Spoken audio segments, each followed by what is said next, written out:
the asshole for refusing to allow my sister-in-law and her kid to go to my vacation house with us for the week. My husband, 30M, and I, 29F, are planning a week-long vacation at my vacation home that I inherited from my parents some years back. We are leaving Friday and coming home next Friday. We are bringing my 3 kids, 12M, 9 meters, 6M. My husband had mentioned bringing along our mutual friends, Rob and Trish, and their 2 daughters, 11 and 7.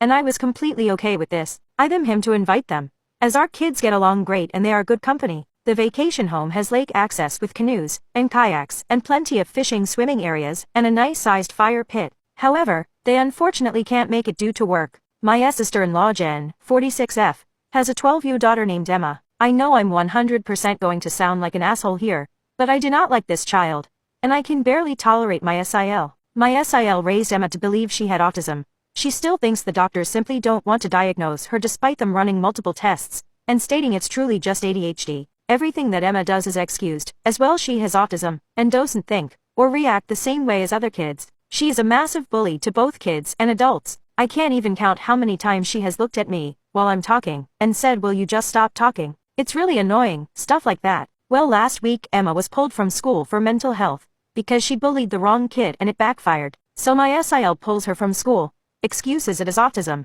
and says she needs a much-needed mental health break. My SIL knows we are going, and asked my husband if they could come, so he asks me if I would be willing to let my SIL and her kid tag along, and I immediately said no. Absolutely not, under no circumstances. He says he understands why I wouldn't want them to, but claims maybe being away from electronics and the city will help is nice, and I said that I wasn't willing to have a shitty time to test whether or not it helps is nice, and that this is supposed to be our break, not an added headache. His final argument was that the boys could use the company, and I laughed and said, in what world do you think the boys would want her company considering they don't even like going to her house? He put his hands up and said all right, no problem. Tells his sister I said no, and now she is fuming at us, saying her kid needs the break, and she feels like we are being unnecessarily harsh.